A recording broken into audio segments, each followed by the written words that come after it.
Hello दोस्तों, स्वागत है आप सभी का रेंटूरा क्लासेस में। तो आइए शुरू करते हैं आज की क्लास। देखिएगा, इसमें प्री मिडिवल हिस्ट्री का भी पार्ट है। मौखारी रूलर्स, एनसीईआरटी तमिलनाडु, पूरम दला बनवास, सभी के इंपॉर्टेंट टॉप पॉइंट्स हम लोगों ने ले रखे हैं। ग्राफिक्स एनिमेशन के थ्रू आपको पढ़ाया जाएगा। तो आइए शुरू करते हैं आज की क्लास। एक सेकेंड। देखिएगा, मौखारी रूलर्स कौन थे। देखिएगा, अभी हम लोगों ने पढ़ा था कि प्री मिडिवल हिस्ट्री में 3 राजा उभर के आए थे, जिनमें से 3 डायनेस्टियां उभर के आए थे, जिसमें थी एक थी वर्धना हम लोगों की, वर्धना डायनेस्टी, और एक थी हम लोगों की मैत्रिका डायनेस्टी, और एक थी हम लोगों की मौखारी। ठीक है। देखिएगा, अल्टीमेटली जो मौखारी थे, इन लोगों ने जो शुरुआत की थी कन्नौज और उसका जो एडजॉइनिंग एरिया था वहां से थे। लेकिन उसके बाद इनको टेक ओवर कर दिया था वंदना ने, क्योंकि इनकी जो एक लीनेज थी वो खत्म कर दी गई थी।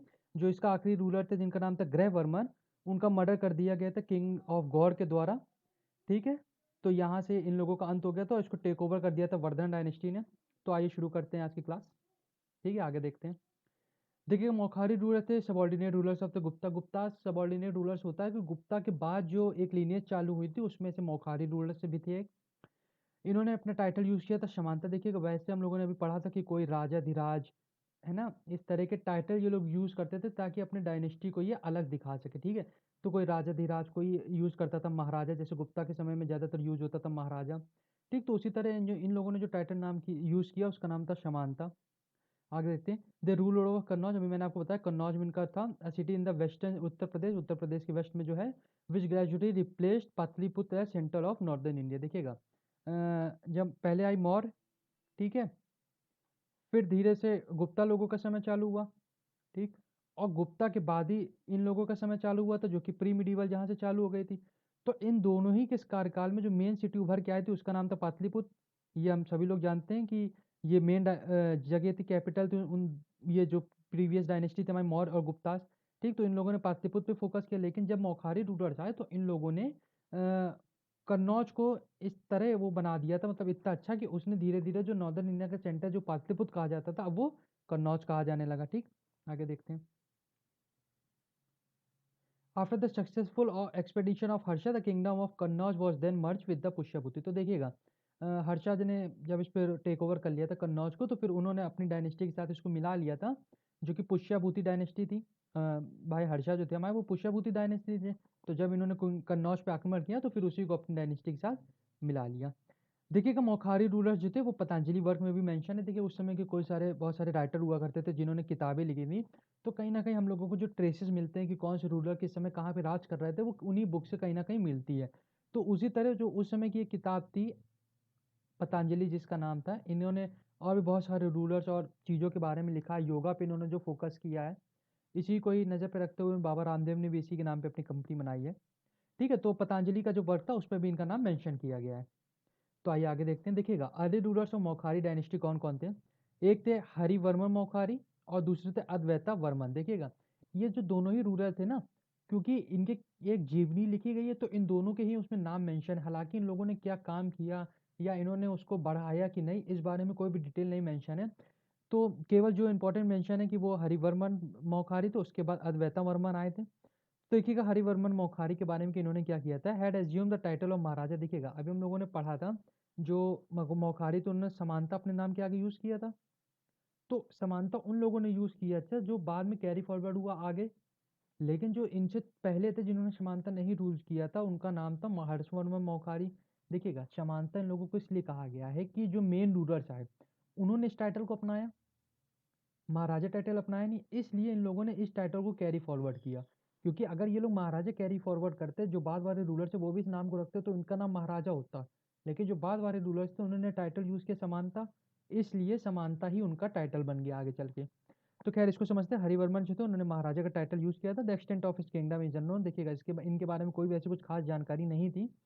तो ये नहीं कह सकते कि इनका किंगडम कहाँ तक फैला था। जस्ट बेस हम लोगों ने ले रखा है कि हरिवर्मन जी थे ये पहले रूलर्स थे जिन्होंने महाराजा का टाइटल यूज किया था। दूसरे देखते हैं अद्वैता, इन्होंने अपने फादर हरिवर्मन को सक्सीड किया था और इन्होंने भी महाराजा टाइटल ही इस्तेमाल किया।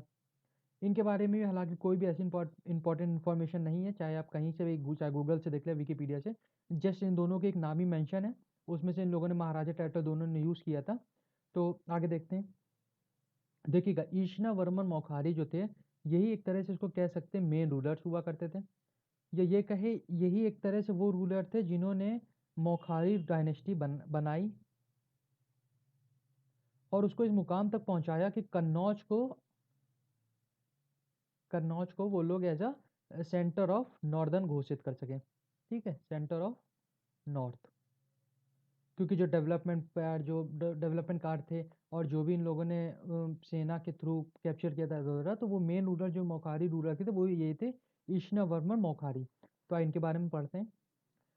The real founder of Maukhari supremacy and assume the title of Maharaja Dhiraj according to Asirgarh plate inscription. देखिएगा उस समय के राजा क्या करते थे ना, जैसे आज के समय में हम लोग पेडिस्टल लगाते हैं ना, जैसे कभी भी रोड का उद्घाटन जब मंत्री या विधायक कोई करता है, तो उस समय के जो लोग थे वो अशीरगढ़ कॉपर प्लेट इंस्क्रिप्ट मतलब प्लेट इंस्क्रिप्शन होते थे, मेटल का होता था, इसको कहीं गुफा में या कहीं दीवार में चिनवा देते थे, और इस इंस्क्रिप्शन में इनके बारे में इंपॉर्टेंट इन्फॉर्मेशन लिखी हुआ करती थी कि इन्होंने क्या किया, इनकी फैमिली के बारे में, इनका जो एडमिनिस्ट्रेशन था उसके बारे में, इनकी सेना के बारे में, इन सब बारे में इंफॉर्मेशन होती है। तो देखिएगा उसी तरह एक था अशीरगढ़ कॉपर प्लेट इंस्क्रिप्शन था ये, उसमें मेंशन किया गया है कि जो रियल फाउंडर थे मौखारी सुप्रीमेसी की, ये मैंने अभी आपको बताया, उनका नाम वो यही थे, ईशनावर्मन मौखारी, और इन्होंने टाइटल यूज किया था महाराजा धीराज। देखिएगा अभी जो हम लोगों ने पहले दो रूलर पढ़े उन्होंने महाराजा यूज किया था, लेकिन जो ईशनावर्मन मौखारी थे इन्होंने जो टाइटल यूज किया था उसका नाम था महाराजा धीराज। आगे देखते हैं। The Maukhari kingdom had stretch to Andhra Pradesh, Odisha and Gaur. देखिएगा मौखारी किंगडम जो था जब इनके समय में हुआ था तो फिर ये स्ट्रेच हो गया था आंध्र प्रदेश में, ओडिशा में और गौड़ में। देखिएगा अल्टीमेटली हम लोगों ने पढ़ा है, अभी हम लोग आगे पढ़ेंगे कि ये जो किंगडम थे ना गौड़, जब इनसे अलग हुए थे तो इन्होंने ही इस पे हमला किया था, और फिर धीरे से इसी का जो आखिरी रूलर थे जिनका नाम था ग्रहवर्मन, उनको इन्होंने मार दिया था। ग्रहवर्मन जो इनके रूलर थे उनको इन्होंने मार दिया था। तो इश्नावर्मन कहीं ना कहीं यही ग्रज होगी कि इश्नावर्मन ने इन पे एक तरह से किसको कैप्चर कर लिया था। तो खैर जो कन्नौज अभी हम लोगों ने पढ़ा था सेंटर ऑफ कैपिटल था इस समय का, तो उस कन्नौज की जो किंगडम था इन्होंने उसको बढ़ाया और स्ट्रेच कहाँ तक किया, आंध्र प्रदेश तक, उड़ीसा तक और गौड़ तक। ठीक है, आगे देखते हैं। द आंध्र की defeated by Ishanavarman may have been a member of Vishnukundin family. देखिएगा आंध्र प्रदेश में इन्होंने अपना राज बढ़ाया था, तो आंध्र प्रदेश के उस समय जो राजा थे जिन उनका नाम था, वो उनका नाम ऐसा कोई मेंशन हुआ नहीं है, लेकिन जिस फैमिली से थे उसका नाम था विष्णुकुंद दीन। ठीक, इस फैमिली थी जो उस समय राज किया करती थी आंध्र प्रदेश पे, इसी फैमिली का जो उस समय राजा था इनको इन्होंने हराया था ईशनावर्मन ने। Ishanavarman has to face opposite from the later Gupta. देखिएगा लेटर गुप्ता जो बाद में आए उससे इनको अपोजिशन, जाहिर सी बात है जब ये उगेंगे तो कोई ना कोई जो अपोजिट में होगा इनके वो इनको दबाने की कोशिश करेगा, तो उस समय इनके साथ जो मेन लड़ाई हुई थी वो थी लेटर गुप्ता के। एक ही had to suffer crushing defeat at the hands of Kumar Gupta. तो फाइनली सब जगह पे इन्होंने जैसे अपने राज को बढ़ाया, आंध्र प्रदेश में, उड़ीसा में, गौर में, और जो भी इन्होंने लड़ाइयाँ लड़ी थी तो उसमें सब जगह जीते थे, लेकिन जो कुमार गुप्ते जो कि लेटर गुप्ता थे उनसे इनको डिफीट मिली थी। He is remember in history for resistant offer to Hunas. देखिएगा कुमार गुप्त से इन्होंने डिफीट की थी, लेकिन इनको इसलिए भी रिमेंबर किया गया है क्योंकि जो ह्यूनास थे उन्होंने बराबर लड़ाई करी थी और ज़्यादातर लड़ाई में इन्हीं की जीत हुई थी। और पहली चीज़ तो ज़्यादातर क्या सभी लड़ाइयों में जीत हुई थी, और जो मतलब ये हारे भी थे या हारने वाले थे तो उस समय मैत्री साइन हो गई थी, जिसकी वजह से ह्यूनास जो थे वो इनके किंगडम पे चढ़ाई नहीं कर पाए थे, और ये भी खैर ह्यूनास पे कुछ नहीं कर पाए थे क्योंकि बराबर का युद्ध हुआ था वो। तो आगे देखते हैं। The Harsha inscription claim that Ishanavarman had also defeated the Shulikas. अब देखिएगा जैसे कि अभी हम लोगों ने पढ़ा था ना ये अशीर और कॉपर प्लेट इंस्क्रिप्शन, उसी तरह हर्षा का भी कोई इंस्क्रिप्शन होगा जो हम लोगों ने अभी हर्षा डायनेस्टी में पढ़ा था। तो उसी इंस्क्रिप्शन में ये मेंशन किया गया है कि जो ईशनावर्मन थे उन्होंने शुलिकाज को भी डिफीट किया था। मतलब कि देखिए आंध्र प्रदेश को उन्होंने डिफीट किया, गौड़ डायनेस्टी थी उस समय उसको डिफीट किया होगा, उड़ीसा डायनेस्टी थी इसको डिफीट किया होगा, और ये हाँ यूनास थे इनसे भी इन्होंने लगातार जीत हासिल की। शुलिकास को भी हर्षा इंस्क्रिप्शन में बताया गया कि जीत हासिल की, लेकिन ये जो गुप्ता थे ना कुमार गुप्त, इनसे इनको हार का सामना करना पड़ा था। The seals coins of this रूटल indicate that he was a learn person, a just ruler, a brave warrior and a patron of education. तो देखिएगा ये जो इंस्क्रिप्शन है या उस समय के जो सील्स और ये देखिएगा इस तरह के कॉइन ईशनावर्मन ने चलाए थे अपने राज्य में, तो ये कह सकते हैं कि ये जो थे ये कोई डीटी नहीं थी, ये खुद ही ईशनावर्मन होंगे। तो इस कॉइन में भी ये दिखाया गया है कि ये जो पर्सन थे वो एक लर्न पर्सन थे, मतलब पढ़े लिखे आदमी थे। जस्ट रूलर मतलब कि भेदभाव नहीं करते थे, और ब्रेव वॉरियर एक अच्छे योद्धा थे। वो अभी हम लोगों ने पढ़ा कि इन्होंने कहाँ कहाँ पे अपना राज स्थापित किया था, किन किन रूलर्स को हराया था। और एजुकेशन मतलब he was an educated person. आगे देखते हैं। देखिएगा शरवर्मन ईशनावर्मन के बाद आए थे शरवर्मन, सन ऑफ ईशनावर्मन थे ये। कृष्ण वर्मन के बेटे थे। Who succeeded the throne after his father death, मतलब फादर की डेथ के बाद इन्होंने ही उस थ्रोन पे काबिज हुए। Sharvavarman did maintain his hold on Magadha and kept the later Gupta under subordination. तो देखिएगा अभी हम लोगों ने पढ़ा कृष्ण वर्मन को कुमार गुप्ता ने हराया था, लेकिन जो शरवर्मन थे उन्होंने लेटा गुप्ता को अपने नीचे ही रखा और मगध पे कंट्रोल बनाए रखा था। अशीरगढ़ इनका भी अशीरगढ़ इंस्क्रिप्शन में मेंशन हुआ है कि जो निर्माण डिस्ट्रिक्ट थी मध्य प्रदेश की, वो इन पे बताती है विक्ट्री इन्होंने की थी दामोदर गुप्ता। तो देखिएगा जाहिर सी बात है, दामोदर गुप्ता कौन होंगे, जो हमारे होंगे लेट गुप्ता, ठीक, लेटर गुप्ता हुए। और लेट गुप्ता ही से ज्यादातर इन लोगों का वो हारे थे ये लोग, कुमार गुप्ता ने इनको फाइनली हराया था। लेकिन जो अशीरगढ़ इंस्क्रिप्शन है उसमें मेंशन हुआ है कि जो निर्माण डिस्ट्रिक्ट है मध्य प्रदेश की, उसमें ये मेंशन है कि जो दामोदर गुप्ता थे उनको इन्होंने शरवर्मन ने हराया। और दामोदर गुप्ता कौन हुए, लेटा गुप्ता। तो देखिएगा जो पिताजी को इन्होंने कुमार गुप्ता ने हराया था उसका बदला शरवर्मन ने लिया था दामोदर गुप्ता को हरा के। And describe Nimar as Maukhari outpost in the Deccan. तो देखिएगा निमार जो एक जगह है मध्य प्रदेश में, निमार ये नाम याद रखिएगा, पेपर में पूछा गया था, पीसीएस में हालांकि एक बार पूछा जा चुका है। तो ये जो निमार था जब ये शरवर्मन बने थे, ये मध्य प्रदेश की डिस्ट्रिक्ट है। तो ये थी इनकी आउटपोस्ट ऑफ डिकैन, मतलब जो डिकैन जहाँ से इनका राज्य था, मतलब साउथ जो इनका राज्य था उसकी जो बाउंड्री थी उसका नाम था Nimar. In the times of Sarvavarman the later Gupta created notable. तो देखिएगा उस जब ईश्वर वर्मन थे तो लेटर गुप्त थे, उन्होंने इनके लिए बहुत ही मुसीबत की थी। और कुमार गुप्त ने फाइनली इनको हराया भी था, इनके पापा को, ठीक है, कुमार गुप्ता ने इनके फादर को हराया था।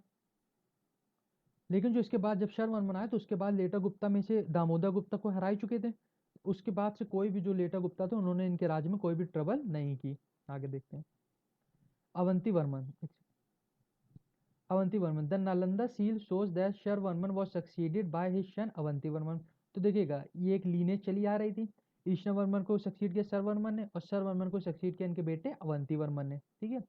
ही also took the title of Maharaja Dhiraj. Avanti Varman ने भी महाराजा धीराज का टाइटल यूज किया था।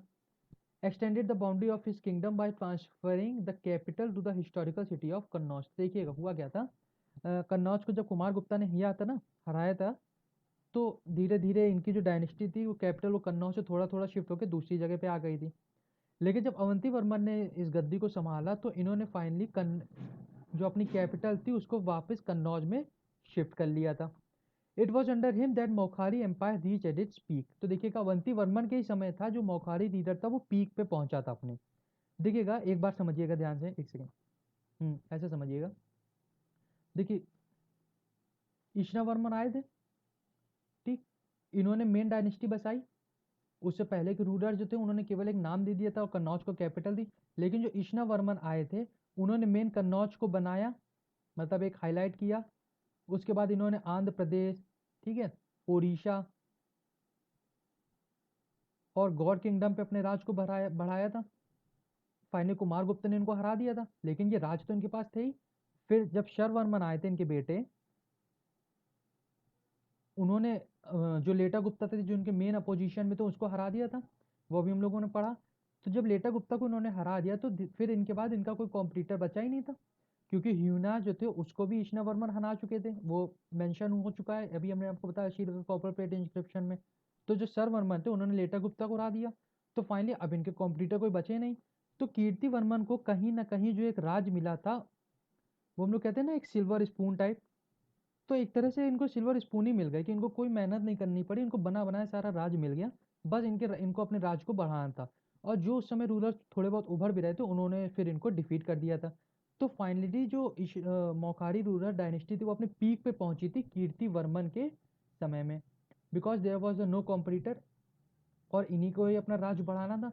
तो कीर्ति वर्मन के समय में मौखारी रूलर्स जो थे वो अपने पीक पहुंचे गए थे। आगे देखते हैं ग्रह वर्मन। देखिएगा ये आखिरी योद्धा हुए थे इस डायनेस्टी के। ही सक्सीडेड अवंती वर्मन, इन्होंने भी अवंती वर्मन को सक्सीड किया था। He married to Rajshree Prabhakar वंदना की जो डॉटर थी, वो अभी हम लोगों ने पढ़ाई था उसमें हर्षवर्धन की डायनेस्टी में। Grahavarman was killed by Deva Gupta of the later Gupta lineage. तो फाइनली देखिएगा गुप्ता के समय में कहीं ना कहीं उस समय एक दुश्मनी तो चली रही थी, और जब इन लोगों ने गौर कैप्चर किया और उसके बाद फिर शरवर्मन ने लेटा गुप्ता को हराया, तो तो वो लोग दब गए थे, लेकिन कहीं ना कहीं उनके पास भी पावर थी।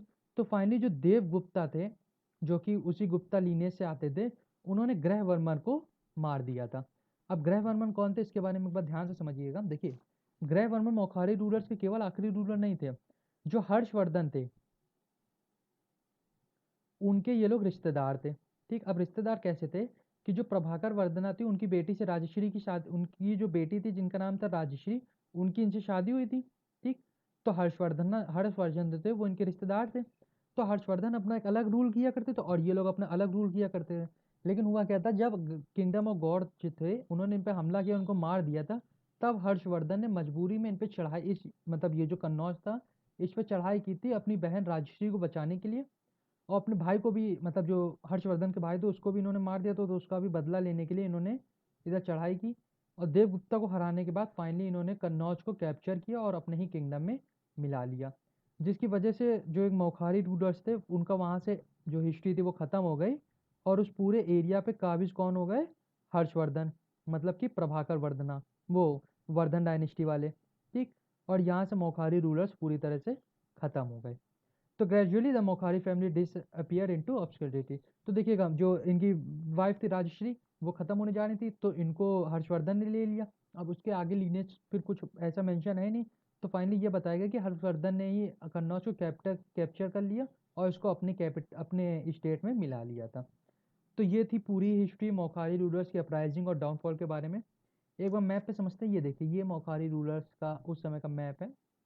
ये देखिए, ये इसमें मेन जो इनकी कैपिटल थी कन्नौज। ठीक है, जिसको फिर अवंती वर्मन ने बाद में वापस बनाया था, बीच में कुछ समय के लिए हट गई थी due to the attack of later Gupta. Avanti Varman ने फाइनली फिर से कन्नौज पे ही अपना राज स्थापित कर लिया था। तो देखिएगा, ये था पूरा मौखारी रूलर्स के बारे में। उम्मीद करता हूँ आपको अब समझ में आ गया होगा। अब इसके बारे में आपको कहीं से भी कोई पढ़ने की जरूरत नहीं है। मौखारी रूलर्स ही पूरे प्री मिडिवल इस टाइम एक तरह से इन्हीं का ही पूरा अंत हो गया था, और पूरी जगह पे कैप्चर एक तरह से हर्षवर्धन डायनेस्टी हो गई थी। तो ठीक है, इनसे इंपॉर्टेंट जो भी टॉपिक्स है या क्वेश्चंस हम लोगों ने छोड़े होंगे वो पीडीएफ के थ्रू हम आपको टेलीग्राम पे प्रोवाइड कर देंगे। और बस इसके बारे में प्रैक्टिस करने के लिए जो क्वेश्चंस होंगे वो भी हम लोगों को हम आपको प्रोवाइड कर देंगे। तो वीडियो पसंद आए तो प्लीज़ लाइक, सब्सक्राइब और शेयर जरूर कीजिएगा। हमें आपकी सपोर्ट की बहुत ज़रूरत है। तो थैंक यू।